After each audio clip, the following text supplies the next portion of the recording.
మానవ జీవితపు మనం చర్చించబోయే అంశం మానవ జీవితపు అత్యున్నతమైన జీవన పరిపూర్ణత్వ స్థితి. మానవ జీవితంలో చాలా టాప్ మోస్ట్‌గా దాన్ని మించినటువంటి స్థితి ఉండదు. మన యొక్క జీవితం యొక్క అత్యున్నత పరిపూర్ణత్వ స్థితి అది. అది ఈరోజు మనం తెలుసుకుందాం. ఓకే.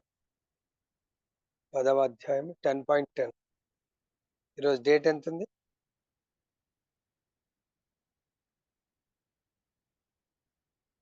డేట్ కూడా 10 ఉంది. 10, 12. 10, 10వ 10. అధ్యాయము 10వ శ్లోకము 10వ అనుకుని 10వ అధ్యాయం 10వ శ్లోకం డేట్ 10. నా అధ్యాయం 10 శ్లోకం 10. ఇంకో 10 కూడా ఉందన్నాడు. ఏంటా 10? అయ్యయ్య Prabhuji birthday. As per Prabhuji నాది బర్త్డే ఇయ్యాల. హరే కృష్ణ. రికార్డింగ్ పెట్టారు. నాది కొంచెం కోర్స్ చేయండి ప్రభు. ఓకే.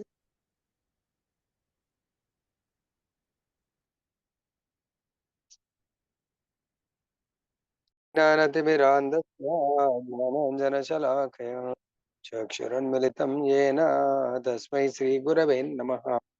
నమో విష్ణుపాదాయ కృష్ణప్రేష్ఠాయ భూతలే శ్రీమతే భక్తి స్వరూప దామోదర స్వామినితి నామినే. నమో విష్ణుపాదాయ కృష్ణప్రేష్ఠాయ భూతలే శ్రీమతే భక్తి వేదాంత స్వామినితి నామినే. నమస్తే సరస్వతీ దేవి గౌరవాణి ప్రచారిణి నిర్విశేష శూన్యవాది పాశ్చాత్య దేశధారిణి. జయ శ్రీ కృష్ణ చైతన్య ప్రభు నిత్యానంద శ్రీ అద్వైత గదాధర శ్రీవాసది గౌర భక్త వృంద. హరే కృష్ణ కృష్ణ కృష్ణ హరే హరే, హరే రామ రామ రామ హరే హరే. జయ బలో గ్రంథరాజ్ శ్రీమద్ భగవద్గీతకి జయ. సో ఈ రోజు భగవంతుడు మనకు మనందరి జీవితం యొక్క అత్యున్నతమైనటువంటి పరిపూర్ణత్వ స్థితి. సపోజ్ మనం ఒక 100 ఫ్లోర్స్ బిల్డింగ్ లో ఉన్నాం అనుకోండి. సో మీ టాప్ ఫ్లోర్ ఏదంటే 100 అంటారు.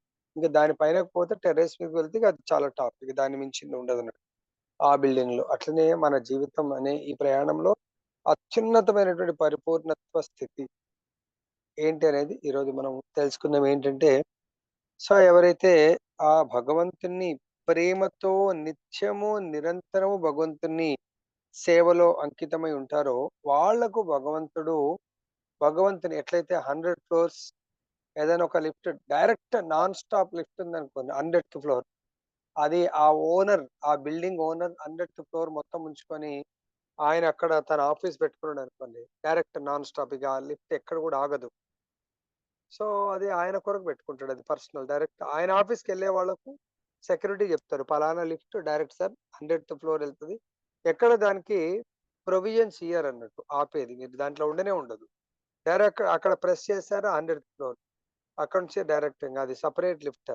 అది స్పెషల్లీ ఆయన ఒక్కడి కొరకు అన్నట్టు, ఎవరికి ఆ యజమాని కొరకు. అదే విధంగా భగవంతుడు ఇక్కడ ఎవరైతే భగవంతుని ప్రేమతో నిత్య నిరంతరము సేవించడానికి కొరకు వాళ్ళ జీవితాన్ని అంకితం చేస్తారో అటువంటి వారికి భగవంతుని చేరడానికి డైరెక్ట్ నాన్ స్టాప్, ఎక్కడ కూడా స్టాప్ ఉండదు. ఎవరు కూడా ఆయనని ఆపే పరిస్థితి ఉండదు.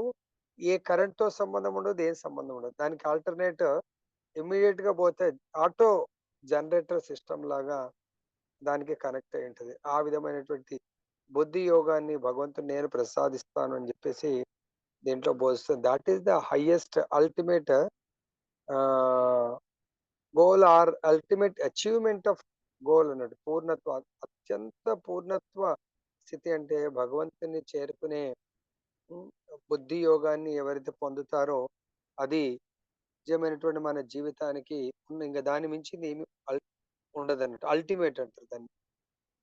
సో దానికి ఇంకా భగవంతుడు ఇక్కడ చెప్తున్నాడు. ఇక్కడ అర్జునుడి ద్వారా మనకి ఈ విషయాల్ని అందిస్తున్నారు. ఎవరైతే అసలు బుద్ధి యోగం అంటే ఏంటి, సో ఎవరైతే కృష్ణ భక్తి భావనలో నిత్య నిరంతరం పనిచేస్తారో అది బుద్ధి యోగము. సో యోగం అంటే ఆ, మనకు భగవంతుడితో సంబంధం. ఇక్కడ చాలా దానికి కూడా డివైడ్ చేసి చెప్తున్నారు. మహోన్నతమైన బుద్ధి, బుద్ధి అంటే మేధస్సు, యోగం అంటే యోగ కర్మలు లేదా యోగోన్నతి. అంటే యోగ అంటేనే భగవత్ సంబంధితమైనటువంటి బుద్ధి. మన యొక్క బుద్ధిని, మేధస్సుని భగవత్ సంబంధితమైనటువంటి కర్మలు. మరి ఆ కర్మల వల్ల ఫలితం ఏముంటుంది? సో భగవత్ సంబంధిత కర్మల వల్ల భగవద్ధామానికి మనము వెళ్ళే అవకాశం ఉంటుంది. సో దీనికి కూడా మన ఆచార్యులు చెప్తున్నారు ఏంటంటే, ఎవరైతే భక్తితో పూర్తిగా కృష్ణ భక్తి భావనను ఎవరైతే చేపడతారో అటువంటి కార్యాన్ని బుద్ధి యోగం అని చెప్పడం జరుగుతూ ఉంటుంది. సో ఈ యొక్క బుద్ధి యోగం వల్ల మానవులకు లాభదాయకం ఏంటి? బుద్ధి యోగం వల్ల లాభదాయకం అంటే ఈ బుద్ధి యోగం అని భవబంధాల నుండి మనను విముక్తి చేస్తుంది. సపోజ్ అప్పుడప్పుడు మన సినిమాల్లో చూస్తూ ఉంటాం, ఎవరినన్నా గొలుసులతో కట్టేశారనుకోండి, హీరో వస్తాడు, చేతులతో కాకపోతే అక్కడ సో ఏదో దాన్ని ఏమంటారు, ఆ గొలుసుని కట్ చేసే మిషన్ దొరుకుతుంది, టక్ టక్ టక్ టక్ దాన్ని పట్టేసి కట్ చేస్తూ ఉంటాడు. ఎందుకు? సో ఇది తెలుసుకొని ఆ విలన్ ఏం చేస్తాడంటే ఆ సినిమా లో రసవత్తరం చేయడానికి కొరకు వాళ్ళు ఏదైతే ఫ్లోర్ లో ఉంటారో అక్కడ టైం బాంబర్ ఉంటది. సో దాన్ని అంతా పేల్చేయడానికి కొరకు అది టక్ టక్ టక్ వినబడతా ఉంటుంది. ఇంకా ఏం టెన్షన్, చేతులతో విప్పితే అది వెళ్ళట్లేదు. సో అనుకోకుండా ఒక మిషన్ దొరుకుతుంది, టక్ టక్ టక్ కోసేసి బిల్డింగ్ ఇంకా స్టెప్స్ ఆ బిల్డింగే పడగొట్టాలని చూస్తూ ఉంటారు. ఇప్పుడు ఏం చేస్తారు, హీరో హీరోయిన్ కాబట్టి బిల్డింగ్ మీదకి వెళ్ళి దూకేస్తారు. వాళ్ళు దూకితే మనకు కనబడేది ఏంటి, బిల్డింగ్ పక్కన ఏదో చెరువో ఇంకేదో కనబడుతూ ఉంటే దాంట్లో దూకిస్తారు. సో వాళ్ళు అలా గాలిలో ఉంటారో లేదో ఈ బిల్డింగ్ వెళ్ళిపోతుందని. అంటే ఇక్కడ మనకి భగవంతుడి యొక్క భక్తియుక్త సేవ ఏం చేస్తుందంటే భౌతిక బంధనాల నుంచి మనని విముక్తులను చేస్తుంది ఈ బుద్ధి యోగము. తర్వాత ఈ ప్రతి మానవుడు, ప్రతి జీవుడి యొక్క చరమ లక్ష్యము ఎవరు ఉండాలా? చరమ లక్ష్యము కృష్ణ భగవానుడు. ఎందుకు కృష్ణ భగవానుడు ఉండాలా? సపోజ్ ఎగ్జాంపుల్, ఒక తేనెటీగ ఉందండి. తేనెటీగ 10 చెట్ల దగ్గర తిరుగుతూ ఉంటుంది. 10 చెట్ల మీద ఎన్నో పువ్వుల మీద వాలుతూ ఉంటుంది. దాని యొక్క చరమ లక్ష్యం ఏంటి? పాపం ఆ తేనెటీగలాగా 1000 తేనెటీగలు ఉంటాయి.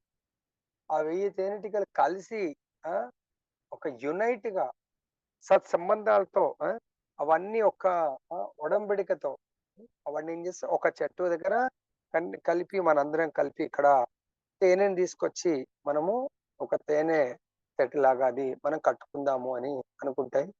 అవన్నీ కలిపి 1000 చెట్ల దగ్గరికి వెళ్ళి ఆ ఫ్లవర్స్ మీద ఉన్నటువంటి తేనెని తీసుకొచ్చి ఇక్కడ పెడతా ఉంటే మళ్ళీ వెళ్తాయి, మళ్ళీ వెళ్ళి పెట్టి తీసుకొని వస్తా ఉంటాయి. అదే తేనె దాని మీద రెస్ట్ తీసుకుంటా ఉంటాయి పాపం అవన్నీ కూడా. మరి ఆ తేనె ఎవరు కొడుకండి పాపం, అవన్నీ తాగుతాయా? ఎవరో ఒక యజమాని వస్తాడు, ఆ తేనె అంతా తీసుకొని వెళ్ళిపోతాడు, పాపం వాటిని ఎలగొట్టేస్తాడు. సో కాబట్టి అదే విధంగా ఇక్కడ మనం ఎంతో కష్టపడతామండి. అక్కడ తిరుగుతాం, ఇక్కడ తిరుగుతాం, అక్కడ తిరుగుతాం, తిరిగి తిరిగి వచ్చి ఇంటికి వస్తాం. ఎట్లయితే తేనెటీగలు అన్ని వచ్చి ఎక్కడనో ఇంట్లో మనం ఆస్తి, ధనము, తర్వాత ఎన్నో రకాలుగా జమ చేసి పెడతాం. తర్వాత ఏమవుతుందండి, వేరే ఆ తేనె యజమాని పాపం తేనెటీగల్ని వేరే పొగతో, నిప్పుతో ఏదో భయపెట్టించి వాటిని ఎలగొట్టేసి ఆ తేనె మొత్తం లాక్కొని వెళ్ళిపోతాడు. అలానే ప్రజెంట్ ఇప్పుడు చూస్తా ఉన్నామండి, ప్రజెంట్ సమయ బలవంతులు, టెర్రరిస్ట్ యాక్టివిటీ ఉన్నోళ్ళు మన అన్ని లాక్కొని, ఒకటి ఆ మధ్య వైరల్ అయింది, ఒక సర్దాజీ పాపం చాలా కరోడ్పతి ఉంటాడు. సో ఏదో కంట్రీలో, సో ఆయనని కట్టుబట్టలతో ఇద్దరు పిల్లల్ని చాలా ఎయిర్పోర్ట్ లో ఫోటో అది వైరల్ అయింది. సో అది మొత్తం లాక్కుండా ప్రాణంతో బయటపడితే చాలని చెప్పేసి వచ్చేస్తాను. ఎన్ని సంవత్సరాలు కష్టపడి అక్కడ తేనెటీగలు కదా అక్కడ పెట్టాడుగా ఆయన పెడితే ఇమ్మీడియట్ గా ఎవ్రీ కేవలం ఒక సింగిల్ డ్రెస్ లో బయటపడి వెళ్ళిపోయాడు. సేమ్ అదే విధంగా ఈ రోజు మా నాగేశ్వరరావు ప్రభుత్వం మాట్లాడి చాలా బాధ అనిపించింది. వాళ్ళ తమ్ముడు అందరికంటే చిన్నవాడు. చూడండి, ఇది ఆలోచించండి, మనందరం చాలా సీరియస్ గా ఆలోచించవలసినటువంటి విషయము. జస్ట్ 3 గంటలకు లేచాడంట, రేపు 11th డే అన్నారు. 3 గంటలకు లేచాడు, ఎందుకో చూసి వాళ్ళ ఇంటి ముందే గేదెలు ఆవులు ఏదో సమ్ ఉంటే అక్కడ దగ్గరికి వెళ్ళేసి వచ్చి పడుకున్నాడంట. 5 o'clock వాళ్ళ మిసెస్ ఏదో స్కూల్కి డ్యూటీకి వెళ్ళడానికి లేచి లేపుతా ఉంటే లేడు. 3 to 5 మధ్యలో ఎప్పుడు వెళ్ళిపోయాడో తెలియదు. చూడండి, మొత్తం పొలాలు ఉన్నాయి, ఇంకా ఆస్తి, పిల్లలు. కరెక్ట్గా పెద్ద కొడుకు జాబ్ వచ్చింది, జాబ్ చేస్తున్నాడు. చిన్నోడు క్యాంపస్ సెలక్షన్ లో జాబ్ వచ్చింది, జాబ్ కూడా జాయిన్ అయ్యింది తెలియదు. మంచి పొజిషన్, మంచి జాబ్ వచ్చింది. చూడండి, మనం అనుకుంటా కష్టపడి నా పిల్లలు పెరిగితే అనుభవించాలని, ఎక్కడ అనుభవిస్తాం? ఏం గ్యారెంటీ చెప్పండి? ఆయన ఇప్పుడు ఒకవేళ ప్రభుజీ యొక్క ఆశీస్సులతో జపం స్టార్ట్ చేస్తే నెక్స్ట్ లైఫ్ లో జపం ఖచ్చితంగా వస్తుంది, భగవంతుడి యొక్క భక్తి యొక్క సేవ. సపోజ్ స్టార్ట్ చేయక ఆయన ఓన్లీ భౌతిక జీవితమే నా నిజమైన చరమ లక్ష్యం అనుకుంటే, ప్రభుజీ లైన్ లో ఉన్నారో లేదు తెలియదు, ఉన్నారో నాగేశ్వరరావు ప్రభుజీ? చరమ లక్ష్యం ఒకవేళ అనుకుంటే, లేనట్టున్నారు. అనుకుంటే జీవితం ఏముందండి చెప్పండి? 52 years అంట, జస్ట్ మిడిల్ ఏజ్ ఆయన వెళ్ళిపోయాడు వీళ్ళందరిని వదిలేసి. మనం కూడా మన యొక్క చరమ లక్ష్యము నా వైఫ్, పిల్లలు, ఆస్తి పాస్తి కాదండి. మనందరి చరమ లక్ష్యము భగవంతుడు అనుకున్నప్పుడు, ఎట్లయితే అన్ని తేనెటీగలు ఇండివిజువల్ బాడీసే, ఇండివిజువల్ గా వాటికి కూడా పిల్లలు ఉంటారు. అవి అక్కడ వెళ్ళి మళ్ళీ ఇక్కడికి వచ్చి ఆ తేనె దగ్గర వచ్చి మంచిగా కూర్చుంటా ఉంటాయి. సో మనం కూడా మన రెస్టింగ్ ప్లేస్ కృష్ణ అండి, కృష్ణుడి యొక్క అబోర్డ్. మనందరం ఎట్లయితే తేనెటీగలు వచ్చి అక్కడ రెస్ట్ అవుతాయో, మనందరం కూడా ఇక్కడ కాదండి. మనం ఇప్పుడు మన ఇళ్లలో ఉండటం ఫ్లవర్ మీద వాలాం మనం. కానీ flower is not resting place. Flower లో హనీ ఉందని అక్కడే ఉండదు, హనీని తీసుకొని వెళ్ళి ఎక్కడ వెళ్ళాలో అక్కడికి వెళ్తుంది.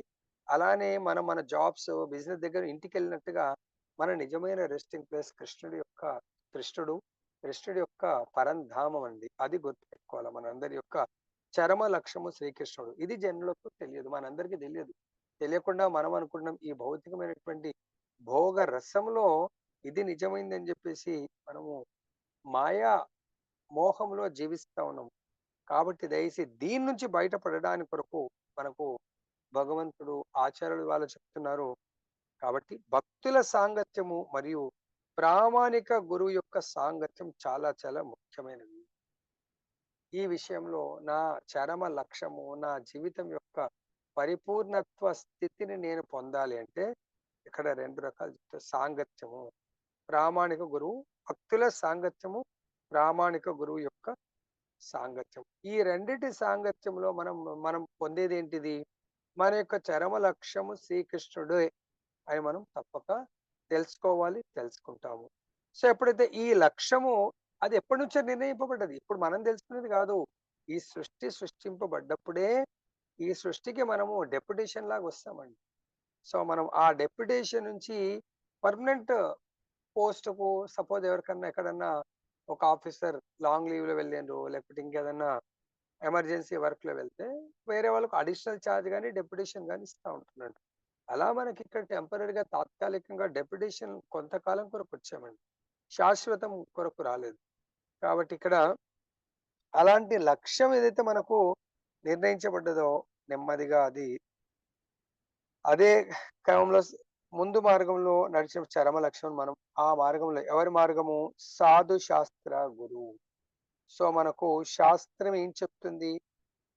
భగవద్గీత ఏం చెప్తుంది? ఏకం శాస్త్రం దేవకీ పుత్ర గీతం. భగవద్గీత అసలు ఎవరు చెప్పారు? ఆ దేవదేవుడు కృష్ణ భగవానుడు పలికాడు. దేని గురించి పలికాడు? ఏకో దేవో దేవకీ పుత్ర ఏవా అంటే కృష్ణ భగవానుడు ఈ భగవద్గీతను మనందరికీ బోధించారు. సో దీంట్లో మనం చూసినట్టయితే భగవంతుడి యొక్క బోధనల యొక్క ముఖ్యం ఏంటి? ఆ బోధనలు అర్థం కావడానికి కొరకు ఫస్ట్ మనం మంత్రాన్ని జపించాలి. ఏకో మంత్ర తస్య నామాని అని ఆ భగవంతుడి యొక్క మంత్రాన్ని మనం జపించాలి. భగవంతుడి యొక్క మంత్రాన్ని జపించడం వల్ల మనకేమవుతుందంటే ఈ ఇంద్రియాలన్నీ కూడా యాక్టివేట్ అవుతాయి. సపోజ్ మనం చూసినట్టయితే మన మొబైల్ స్విచ్ ఆఫ్ అయిపోయింది అనుకోండి, స్విచ్ ఆఫ్ అయిపోతే ఈ మొబైల్లో ఎన్నో పార్ట్స్ ఉంటాయి అన్నాడు, అన్ని పార్ట్స్ ఆఫ్ అయిపోతాయి, పనిచేయవు. ఎప్పుడైతే మనం ఛార్జింగ్ పెడతామో, ఛార్జింగ్ పెట్టగానే ఏమవుతుంది? అన్ని పార్ట్స్ కు పవర్ సప్లై వెళ్ళిపోయి సో అన్ని యాక్టివేట్ అవుతాయి అన్నట్టు. ఏది? కీబోర్డ్ యాక్టివేట్ అవుతుంది, తర్వాత మనకు మౌత్ పీస్ అంటే మనం మాట్లాడితే రిసీవర్ యాక్టివేట్ అవుతుంది. సో ఇంటర్నెట్ మనకు ఆల్రెడీ ఉంది, సో పవర్ లేకపోతే ఇంటర్నెట్ పనిచేయదు కదా. సో ఆ ఇంటర్నెట్ కూడా యాక్టివేట్ అవుతుంది. సో అదే విధంగా మన యొక్క ఇంద్రియాలు, ప్రతి ఇంద్రియం కూడా యాక్టివేట్ భగవంతుని నామం ద్వారా మన మనస్సు, మన చెవులు, నోరు, ప్రతి చెవు ఈ యొక్క చేతులు, కాళ్ళన్నీ కూడా యాక్టివేట్ అవ్వాలి. అవుతాయి. కానీ మనకి ఇంకా మన భక్తుల్లా కావట్లేదండి. ఎందుకు కావట్లేదు? వాళ్ళ నామము సరి అయిన పద్ధతిలో నామం చేయట్లేదండి. It is for sure. ఒకవేళ కరెంట్ పాస్ అయితే మొబైల్ యాక్టివేట్ అవుతుంది, డిస్ప్లే యాక్టివేట్ అవుతుంది, మన ఫోన్ పనిచేస్తుంది, receive and out going incoming. కానీ మనది పని చేయట్లేదండి. మన దేహం అనే మొబైల్ గ్యారంటీ చెప్తున్నాను. ఎందుకంటే అది పని చేస్తే కర్మాప్యేకం తస్య దేవస్య సేవ, భగవంతుడి యొక్క భక్తియుక్త సేవ చేయవలసిందే అండి. ఖచ్చితంగా చేస్తారు, చెయ్యకుండా ఉండదు. ఎందుకంటే నేను పొద్దున ఆల్రెడీ అద్భుతంగా 2 లీలలు చెప్పడం జరిగిందండి. చూస్తాం మరి ఎవరికైనా ఆ లీల ఇక్కడ ఎందుకు చెప్తున్నానంటే భక్తుల సాంగత్యము, ప్రామాణిక గురువు సాంగత్యము. సో సతీ సక్కుబాయి భక్తుల సాంగత్యం కొరకు వెళ్ళిపోతున్నారు. అంతకాలము భక్తుల సాంగత్యం లేక ఆమె తప్పించిపోతుంది. లాస్ట్ కు భగవంతుడు ఆ యొక్క ఏకాదశి అప్పుడు వరదలాగా భక్తులు వెళ్తా ఉంటారు. సంకీర్తన ఇక ఏమన్నా గాని నాకు సంబంధం లేదని చెప్పి ఆ యొక్క భగవంతుడి యొక్క భక్తుల ప్రవాహంలో ఆమె కలిసి వెళ్ళిపోయినా కూడా సో వాళ్ళ ఇంట్లో వాళ్ళు పట్టుకొచ్చి కట్టేస్తారు. అది కూడా చూడండి. అప్పుడు కూడా భగవంతుడు స్వయంగా భగవంతుడు వచ్చి ఆమెను విడిపించి తను బందీ అవుతాడు ఒక భక్తురాలి కొరకు అంటే మీరు ఆలోచించండి. భగవంతుడు ఎంత పరమ దయాలు ఆయన. సో ఎంత భక్తవత్సలుడు భగవంతుడు, దీన బాంధవుడు, ఆపద బాంధవుడు. సో కానీ మనకు ఫెయిత్ లేదు. అది మన ప్రాబ్లం. శుద్ధ భక్తులకేమో 100% ఫెయిత్ ఉంటది. భక్తుల సాంగత్యమే టాప్ ప్రియారిటీ. ఎందుకు? భక్తుల సాంగత్యం నిన్నొచ్చింది మనకు సాధు శాస్త్ర గురువు. సాధువులు శాస్త్రాన్ని పాటిస్తూ వాళ్ళ జీవితాన్ని ధన్యం చేసుకుంటారు. గురువు గారు ఏం చేస్తాడు? అదే శాస్త్రాన్ని సాధువులు ఏ విధంగా అయితే అర్థం చేసుకొని ఆ సాధు జీవితాన్ని గడుపుతూ భగవద్ధాం వెళ్ళే ప్రయాణంలో ఉంటారో, గురువు గారు అసాధువుల్ని, బద్ధజీవులని శాస్త్ర సారాన్ని వాళ్లకు నూరి రంగరించి పోసి వాళ్ళని సాధువులుగా మారుస్తాడు. మరి మనకు సాధువుగా మారాలని మనకు కోరిక ఉన్నప్పుడు మాత్రమే సాధ్యమవుతుంది. తర్వాత ఇంకా ఏం చెప్తున్నారంటే సో మనకు మనిషికి జీవిత లక్ష్యం తెలిసిన కర్మ ఫలాలకు అనురక్తుడై కర్మయోగంలో పనిచేసిన వాడు. జీవిత లక్ష్యం తెలుసు, మనందరికి తెలుసు. కృష్ణుడే జీవిత లక్ష్యము, కృష్ణుడి లోకమే, కృష్ణుడి మన యొక్క పరమ లక్ష్యం అని చెప్పేసి. కానీ తెలిసిన మళ్ళీ కర్మ ఫలాలలో ఆసక్తులమైతాము. కర్మ ఫలాలేంటి? మనం భగవత్ సేవను వదిలేసి భౌతిక సేవకు అక్కడ 2 రూపాయలు వస్తే అటుపోతాము. ఈ దేహానికి పలానా దావత్ ఉన్నదంటే అటుపోతాము. ఈ తర్వాత భౌతిక వ్యక్తులు ఎక్కడ నమ్మంటే అక్కడ వెళ్తాం. కర్మ ఫలాల పట్ల అనురక్తి అయితే దాన్ని ఏమంటారు? కర్మయోగంలో పనిచేసిన వాడవుతాడు.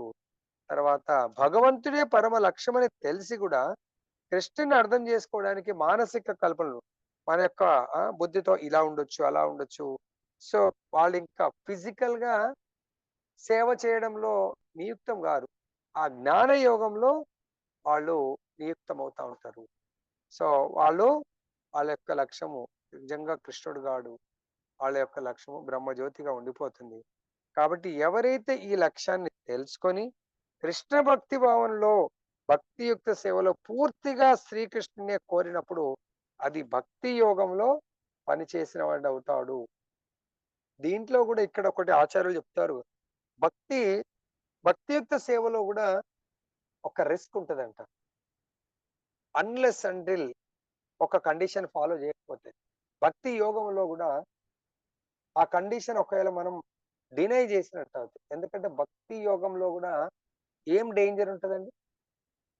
ఒక కండిషన్ మనం నిత్య నిరంతరం పాటించకుండా భక్తి యోగాన్ని చేస్తున్నాం అనుకోండి, ఏముంటదంటే ధనం వస్తుంది, జనాలు వస్తారు, తర్వాత మనకు పేరు ప్రతిష్ట వస్తుంది. అది మనకు చాలా గ్రేటెస్ట్ డేంజర్ అండి.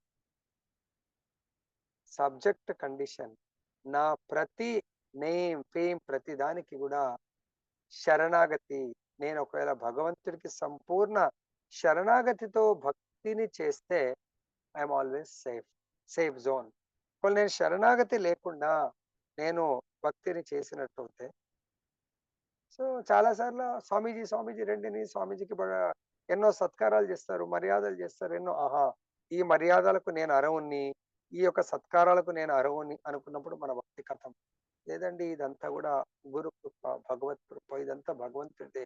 నాకు ఎటువంటిది దీంట్లో నాకసలు ఎటువంటి అర్హత లేదు నాకు అని ఎవరైతే ఆ శరణాగతితో గురు అండ్ కృష్ణుడికి శరణాగతితో భక్తియుక్త సేవ చేస్తారో అక్కడ వాళ్ళు చాలా సేఫ్ జోన్‌లో భక్తియుక్త సేవలో నియుక్తమై, అప్పుడు వాళ్ళు వాళ్ళ జీవితాన్ని కేవలము భగవంతుడి యొక్క ఇచ్ఛానుసారము అన్యాభిలాషిత జ్ఞాన కర్మాది అనావృతం కేవలము భగవంతుడి ఇచ్చ కొరకు, భగవత్ సంతృప్తి కొరకు, భగవంతుడి యొక్క తృప్తి కొరకు మాత్రమే వాళ్ళు జీవిస్తూ అత్యంత ఆనందాన్ని ఎవరైతే పొందుతుంటారో అది నిజమైనటువంటి జీవన పరిపూర్ణత్వ స్థితి. తర్వాత ఇంకా మనకేం చెప్తుంటే కొంతకాలం మనము ప్రామాణిక గురువుని కలిగి ఉన్నాము. ఆధ్యాత్మిక సంఘంతో కూడా మనము జతకూడి ఉన్నాము. కానీ మనం అనుకున్నంత ప్రగతి ఇప్పుడు మనలాగా మనమే ఇది. ఆధ్యాత్మిక గురువుని గురూజీ అంటాము. ఒకసారి ఇంకేదో అంటాం. మన ఇష్టం ఇగ. ఒకసారి ఆయన అదే పర్సన్ గురువులాగా కనబడతాడు. ఒకసారి ఇంకోలాగా కనబడతాడు. ఇంకోసారి మనం ఒక పర్సన్ అలా ఊహించుకుంటా ఉంటాం. మనకు నచ్చినప్పుడు గురువు, మనకు నచ్చినప్పుడు ఆయన్నే రాక్షసుడు, మనకు నచ్చినప్పుడు ఇంకా ఏదో కనబడతాడు. కొంచెం నచ్చినప్పుడు ఇంకేదో. ఆ విధంగా మనము ప్రామాణిక గురువునున్న, ఆధ్యాత్మిక సంఘంతో ఉన్న అనుకున్నంత ప్రగతి సాధించలేము. కానీ భగవంతుడు ఎంత దయాళు అంటే మనము అత్యంత ప్రగతిని సాధించేంత బుద్ధిమంతుడు కాకున్నా గూడా భగవంతుడు ఆ ఆ యొక్క జీవుడి హృదయంలో భగవంతుడు పరమాత్మలాగా ఉండి కరెక్ట్ డైరెక్షన్స్ ఇస్తా ఉంటాడు. తర్వాత ఆ డైరెక్షన్స్ ఎలా ఉంటాయంటే మళ్ళీ ఆ జీవుడు తప్పిపోకుండా భగవంతుడు కాపాడుతా ఉంటాడు. నేహ విక్రమనాశోస్తి ప్రత్యవాయోన విద్యతే స్వల్పమప్యస్య ధర్మస్య త్రాయతే మహతో భయాత్. సో ఎటువంటి భయపడవలసిన అవసరం లేదు. భగవంతునికి ఒక్కసారి భగవంతుడి యొక్క రక్షణ వలయంలో వస్తే భగవంతుడు వాళ్ళని ఎప్పటికీ కాపాడుతూ ఉంటాడు. స్పెషల్ గా భగవంతుడు ఉత్తమ ఆచార్యుని అంటే భగవద్ధామానికి చేర్చేటువంటి ఆచార్యుని ఏదో విధంగా మళ్ళీ ఈ జన్మలో కొంత చేశాము, నెక్స్ట్ లైఫ్ లో కూడా భగవంతుడు ఆచార్యుని మనకు ప్రసాదించి మన యొక్క భక్తిని ప్రొటెక్ట్ చేస్తాడు. యోగక్షేమం వహామి అహం. కాబట్టి దీనికి కావాల్సిన యోగ్యత ఏంటంటే ఆ వ్యక్తి నిరంతరము కృష్ణ భక్తి భావనను నెలకొని ఉండి ప్రేమ భక్తితో నానా రకాల సేవలు చేయాలి. అతడు తప్పక కృష్ణునికి ఏదో ఒక రుచి రకమైన పని చేయాలి. అది ప్రేమతో కూడి ఉండాలి. సో ఇవి కండిషన్స్ చూడండి. భక్తుడు ఆత్మానుభూతి మార్గంలో ప్రగతిని సాధించేటంత బుద్ధిమంతుడు కాకున్నా కూడా కాకపోయినా శ్రద్ధావంతుడు భక్తి యోగ కలాపాలకు అనురక్తుడు అయితే అతడు ప్రగతిని శ్రద్ధావంతుడు దేని పట్ల భక్తి యోగం పట్ల. భక్తి యోగం ఎలా చేయగలుగుతాము? భక్తుల సంఘంలో భగవంతుడి యొక్క శుద్ధ భక్తుడి యొక్క పర్యవేక్షణలో మనం మన భక్తి యోగ కార్యకలాపాలకు అనురక్తుడైనట్టయితే భగవంతుడు మనకేం దేన్ని ప్రసాదిస్తాడు? ఈ భక్తి యోగంలో ప్రగతిని సాధింపజేస్తూ లాస్ట్‌కు ఫైనల్‌గా భగవంతుని పొందేటువంటి ఉత్తమ గతిని, సద్గతిని భగవంతుడు ప్రసాదిస్తాడు. దీంట్లో ఎటువంటి సందేహం లేదు. సో దీనికి సంబంధించింది చరిత్రలో మనం ఎంతో మంది భక్తుల జీవిత చరిత్రల్ని మనము చూడడం జరిగింది. సో ఈ విధంగా మనం భగవంతుడి యొక్క భక్తియుక్త సేవలో సరే చూద్దాం. మనము హరిదాస్ ఠాకూర్ ఉన్నారు. పుట్టింది మ్లేచ్ఛ ఫ్యామిలీ అంటే ముస్లిం ఫ్యామిలీలో. సో ఏదో ఒక విధంగా అద్వైతాచార్య కృప, నిత్యానంద మహాప్రభు కృప, మిగతా భక్తుల కృప వల్ల చైతన్య మహాప్రభు యొక్క సాంగత్యం దొరుకుతుంది. చైతన్య మహాప్రభు యొక్క సాంగత్యంలో భగవంతుడి యొక్క ఆదేశానుసారము భగవంతుడి నామాన్ని స్వీకరించి రోజుకు 3 లక్షల నామాలు జపిస్తాడు. లాస్ట్‌కు ఎట్లాగైతే ఇందాక గరీబ్ దాస్‌కు గురువు గారి యొక్క చరణ చరణామృతం వల్ల డైరెక్ట్ భగవంతుడి యొక్క మనం కూడా అప్పుడప్పుడు ఏంటంటే సో టీవీ ఆన్ చేయగానే అక్కడ కరెంట్ ఆన్ చేస్తాం, ఇక్కడ రిమోట్ ఆన్ చేస్తే మనకు ఛానల్లో కనబడ్డట్టుగా ఆ యొక్క గురువు గారి యొక్క పాదము శిరస్సు మీద పడంగానే పవరాన్ అవుతుంది. చరణామృతం నోట్లో పోగానే సో మనం మనం మాయాపూర్ రాధామాధవ్ అని కొట్టగానే రాధామాధవ్ వస్తున్నట్టుగా భగవంతుడి యొక్క రాధా శ్యామసుందరుడి యొక్క దివ్యమంగళ స్వరూప దర్శనాన్ని గురువు గారు కల్పించినట్టుగా సో భీష్మ పితామహుడికి కృష్ణ భగవానుడు ఆయన కోరుకున్నటువంటి ఆరాధ్య దైవాన్ని సో లాస్ట్ మూమెంట్ లో శరీరం వదిలేసేటప్పుడు ఆరాధ్య దైవ దర్శనాన్ని కల్పిస్తాడు. అదే విధంగా చైతన్య మహాప్రభు హరిదాస్ ఠాకూర్ తన యొక్క ఆరాధ్య దైవమైనటువంటి చైతన్య మహాప్రభు ఆ భగవద్ దర్శనాన్ని కల్పించి భగవద్ధామానికి చేరుస్తాడు. ఇలా తుకారాం బాబా ఉన్నారు. జీవితం అంతా కూడా ఆ విఠలుడి యొక్క కీర్తనలు అభంగాలు కీర్తనలు ఎన్నో చేస్తూ చేస్తూ లాస్ట్ ఒక సమయం వచ్చింది. భగవంతుడు పుష్పక విమానం పంపించి తన భక్తుని తన ధామానికి తీసుకొని వెళ్తాడు. సో దీంట్లో ఈ రీసెంట్ వే సో ఎన్నో లీలలు అండి. ఇందాక నేను గరీబ్ దాస్ అయితే కేవలం 100 ఇయర్స్ కింది మాట చెప్తున్నాను. అలా దయచేసి మనకు భగవంతుడి యొక్క కథ అమృతాల పట్ల విశ్వాసం ఉండాలా, గురువు గారి యొక్క వచనాల పట్ల విశ్వాసం ఉండాలా. గురువు గారి యొక్క వచనాలను వింటూ మన యొక్క దేహంలో ప్రతి అంగము మనస్సు పైన మొట్టమొదటిగా సో విశ్వాసంతో అంటే అరే నేను అక్కడ వెళ్తే నా పని అవుతుంది కాదో, ఇక్కడ వెళ్తే నా పని అవుతుంది కాదో, లేకుంటే నా పనులు నేనే చేసుకోవాలా, ఫ్రీ కంఫర్టబుల్ ఉన్నప్పుడు మాత్రమే నేను చూస్తాను సాధు సాంగత్యానికి, లేకుంటే ఆలోచిస్తాను అనుకున్నప్పుడు మనం ఎప్పటికీ కూడా ఆ అనుకున్నటువంటి ఆధ్యాత్మిక లక్ష్యాన్ని మనం పొందలేము. ఇంతటితో ముగిస్తున్నాను. జయ బలో గ్రంథరాజ్ శ్రీమద్ భగవద్గీతకి జయ. శ్రీ శ్రీ రాధారమన్ లాల్ की जय. जगन्नाथ बलदेव सुभद्रा महारानी की जय. गौर निताई भगवान की जय. जगत गुरु श्रील प्रभुपाद की जय. श्री श्रीपाद गुरु महाराज.